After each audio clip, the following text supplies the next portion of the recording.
네, 안녕하세요. 수학 가르치고 있는 이정원입니다. 자, 오늘은 편입수학 공부에 도움이 되는 급수 내용을 한번 보도록 할 건데, 이 급수 내용을 지금 무한급수로 이어주고 싶어서, 자, 앞에서 수열을 먼저 공부했었던 거고, 이 수열 상황이랑 급수 상황 같이 연계가 되는 거니까, 한번 간단하게 보도록 할게요. 일단 급수에 대한 데피니션을 지금 소개하고 있는데, 데피니션을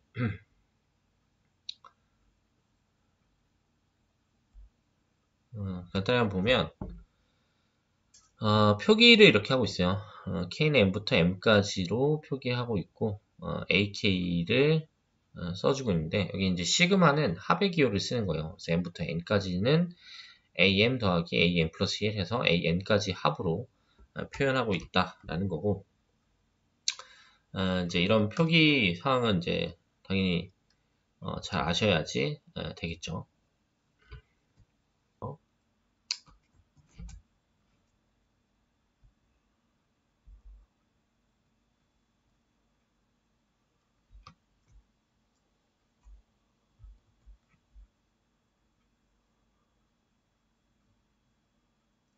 네, 그러면은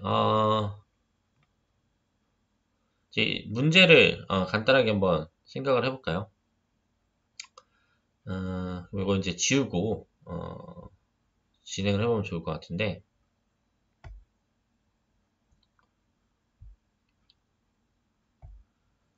여기는 AI들에 대한 시그마 합이 20이라고 주어져 있고 BJ들에 대한 합도 15라고 이렇게 주어져 있어요.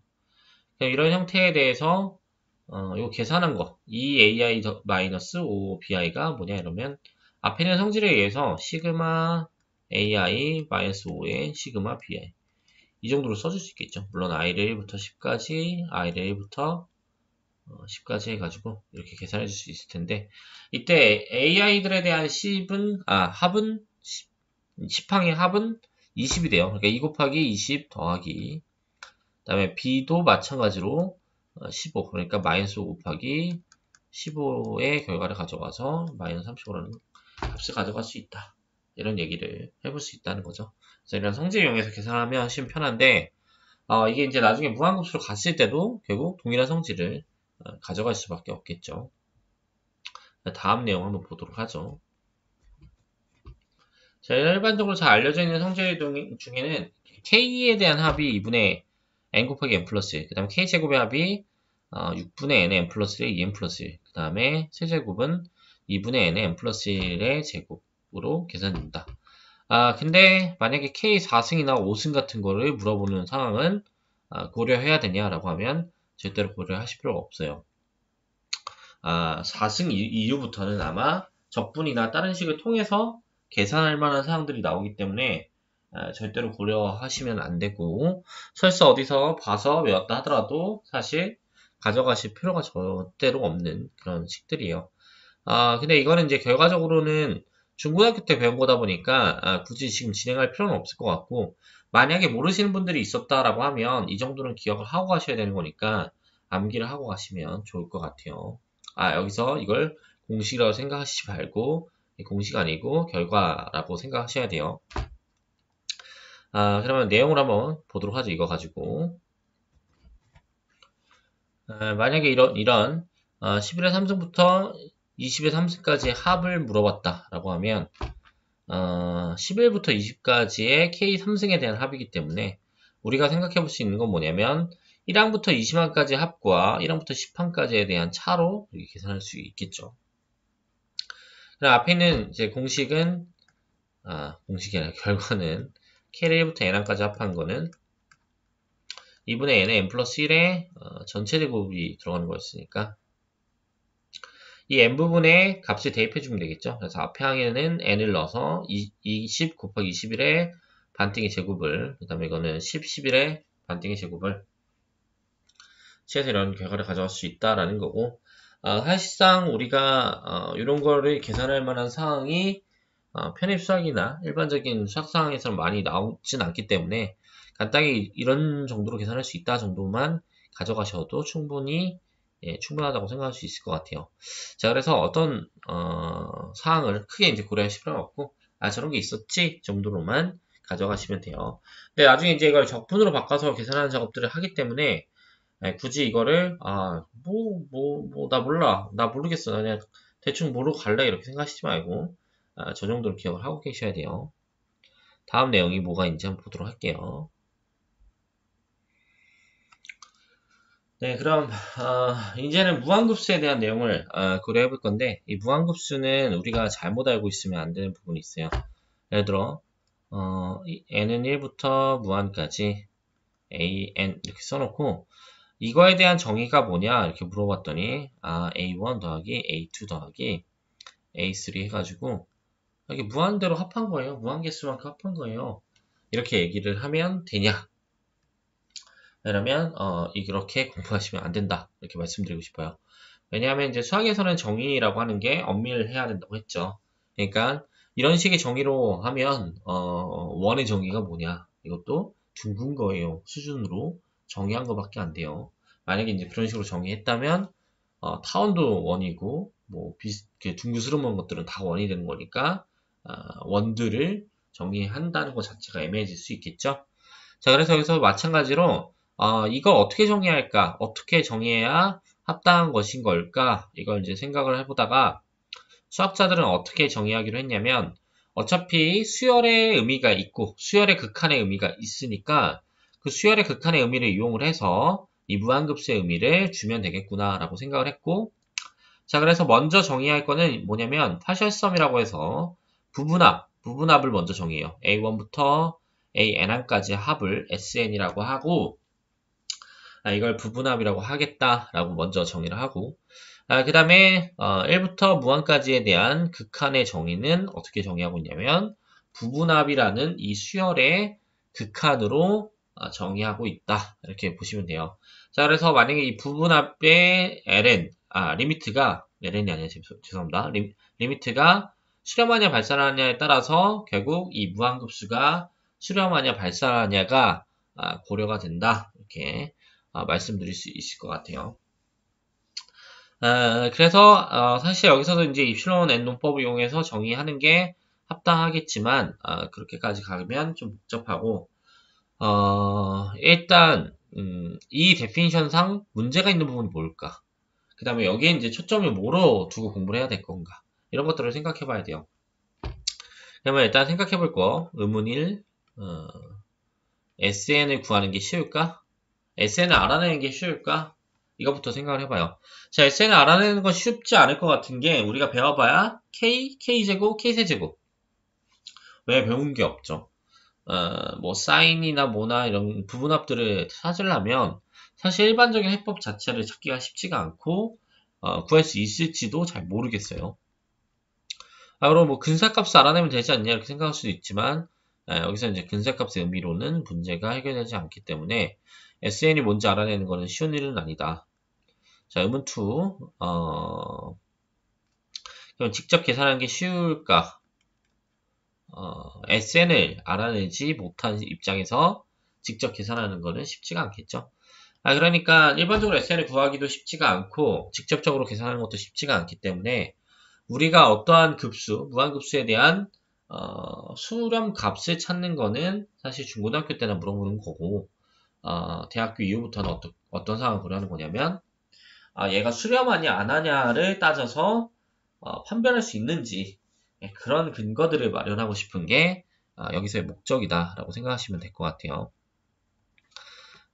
그래서 초점은 이제 그런 상황이 되는 거고, 대표적으로 이 n분의 1의 수렴 여부를 판단하는 형태부터 한번 보도록 할게요. 일단 n분의 1이라고 하는 녀석이 수렴하냐라는 걸 고려하고 싶은데 얘의 부분합을 찾는 거는 쉽지가 않죠.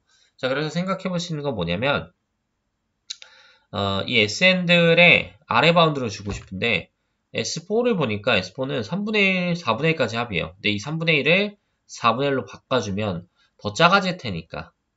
그 다음에 S4에서 5분의 1, 6분의 1, 7분의 1을 다 8분의 1로 바꿔주면 더 작아질 테니까.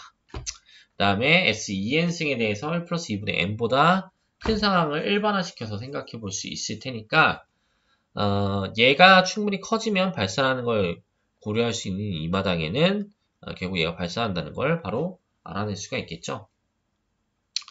그래서 결국 발산한다는 걸 고려할 수는 있다라는 거예요. 근데 이거는 단지 어떤 걸 고려하는 거냐면 수렴하냐 발산하냐 중에 발산한 것밖에 못 보인 거고 수렴한다는 수렴값의 여부는 이런 식으로 판단할 수는 없겠죠. 그래서 일단 기초적으로 일단 판단해봤고 그러다 보니까 판정법을 생각해 볼 수밖에 없어요. 수렴하냐 발산하냐의 판정법. 그래서 이제 가장 기초적으로 배우는 판정법이라고 하면 일반항 판정법. 이거는 이제 보통 고등학교 때 배우죠. 일반항 판정법은 뭐냐면 무한급수가 수렴하면 AN에 대한 리미트는 0이 된다. 이렇게 얘기할 수 있고 이걸 판정법으로 돌릴 수 있는 거는 대우논법을 쓰면 그러니까 AN에 대한 극한이 0이 아니면 무한급수는 수렴하지 않는다. 즉 발산한다는 걸 보장해 줄 수 있다라는 거예요. 근데 우리가 일반적으로 알고 있는 논리를 생각해보면 SN과 SN-의 차는 AN이라고 할 수 있을까요? 왜냐면 요거는 A1부터 AN-N1까지 이렇게 합이잖아요. SN이. 근데 SN-1이라고 하는 거는 이 부분이 SN-1죠. 근데 그걸 빼준 거니까 결국 남는 거는 SN밖에 없다라는 거죠. 자, 그러면, AN밖에 없다는 거죠. AN밖에 없는데, 만약에 무한급수가 수렴한다는 가정이 있으면, 그러니까 여기다 리미트를 씌워버리면, SN도 어떤 알파로 수렴할 거고, SN-도 같은 알파로 수렴할 테니까, 결국 0으로 수렴한다는 걸 보장해 줄 수밖에 없겠죠. 그래서 결국 리미트 AN은 0이라는 근거를 마련할 수 있고, 자, 그러다 보니까 이 AN의 극한이 0이 아니면 발산한다는 걸 판정할 수 있다는 거죠. 밑에 있는 예제 상황을 한번 보면, 이렇게 n제곱분의 1 플러스 해서 n까지의 합의 이 급수를 만들어 놨어요. 그러면 요게 우리가 1부터 n까지 합은 2분의 n 곱하기 n 플러스 1이라고 했기 때문에 요 안에 있는 부분의 극한을 생각해보면 우리가 2분의 1로 수렴한다는 걸 알 수가 있겠죠. 근데 우리가 0으로 수렴하지 못한다면 발산한다고 했기 때문에 즉 여기가 이제 0이 아닌 값으로 극한값을 갖거나 혹은 발산해버리면 결과적으로 원래 급수는 수렴할 수가 없다라는 거죠. 그래서 일반항 판정법에 의해서 발산의 이런 논리를 펼쳐줄 수 있다라는 거고 이거는 이제 중고등학교 때 배우는 이제 판정법으로 보셔도 괜찮아요. 자, 그러면 앞으로 이제 어떤 판정법들을 더 공부할지 한번 생각을 해보도록 하죠. 자, 두 번째로 공부할 거는 기하급수 판정법인데 우리가 이제 등비수열의 급수 형태에서 무한등비급수라고 하죠. a 더하기 ar 더하기 ar 제곱부터 해서 an-1 그래서 무한대까지 합 형태를 고려하고 싶은 건데 우리가 n항까지 합을 고려하게 되면 sn은 1-r분의 a에 1-r에 n-s n승이죠. 죄송합니다. n승 이렇게 이제 보통 표현되는데 요거의 이제 극한값을 수렴시키려면 요 아래 범위가 1보다는 작아야 되겠죠. 절대값이. 그러니까 1과 마이너스 1 사이에 있으면 저 아래 n승이 수렴했는데 그 수렴값이 1-r분의 a로 수렴하는 게 될 거고 절대값 r이 1보다 크거나 같은 상태가 되면 이게 이제 발산할 수밖에 없다라는 거죠. 그래서 결국 이걸 기하급수 판정이라고 해서 수렴 여부를 판단할 때 이 비율이 1보다 작냐 아니면 1보다 크냐에 따라서 수렴 발산 여부를 물어보게 되는 거죠. 대표적인 예로 얘를 이제 계산을 해보자면 r이 3분의 마이너스 1 이렇게 되겠죠. n으로 묶어주면 마이너스 3분의 1이 n승이 되는 거니까 그러면 결과적으로 우리가 생각할 수 있는 수렴값은 1 마이너스 플러스 3분의 1분의 a는 1을 넣었을 때니까 마이너스 3분의 1이 돼서 3분의 4 그래서 마이너스 4분의 1이라는 결과가 생겨나겠죠. 그래서 일단 수렴 가능성은 당연히 수렴 가능하죠. 범위가 1과 마이너스 1 사이에 들어가기 때문에 그 대신 여기서 수렴값이 얼마인지도 알아낼 수 있는 상황이 된 거예요. 그래서 이것도 마찬가지로 이제 중고등학교 때 무한등비급수라고 해서 이 상황에 대해서 공부를 하는데 기초적인 작업이다 보니까 가볍게 알고 가셔야 되는 부분이다 이렇게 생각을 해볼 수가 있어요. 자, 그 다음에 두 번째로 이제 고려를 해보고 싶은 거는 이 성질들. 그러면 급수의 성질들이 뭐가 있냐? 이건데, 앞에 있던 급수의 성질. 이게 무한등비급수가 됐지만, 급수의 성질은 수열의 극한의 성질과 합쳐져서 동일하게 이런 형태가 만들어져요. 수열의 성질 때문에 수렴단의 가정 하해가 붙고, 원래 분리가 되는 게 급수의 성질이었는데, 이 무한급수에서도 분리가 가능하다라는 거죠. 그래서 이런 걸 이제 계산할 때는 실제로 놀아서 이 3분의 5의 n승과 5의 n승분의 2, 5의 n승분의 2의 n승으로 계산해 주면 된다라는 거죠. 그래서 이렇게 이제 분리시켜서 계산할 수 있다라는 거고, 우리가 이제 각각 기하급수 형태를 적용하면 1마이너스 r분의 a, 1마이너스 5분의 3분의 5분의 3, 1마이너스 5분의 2분의 5분의 2로 계산해서 6분의 5라는 결과를 가져갈 수가 있다. 이렇게 얘기를 해볼 수가 있겠죠. 그래서 이제 이런 기초적인 성질들은 한번 알아봤고, 다음 시간에 이제 공부할 거는, 이런 성질들은 중고등학교 내용이라면, 이제 대학교 때 배우는 이런 판정법들에 대해서 한번 알아보도록 할 거예요. 그래서 오늘은 여기까지 진행하고, 다음 시간에 또 찾아뵙도록 할게요. 감사합니다.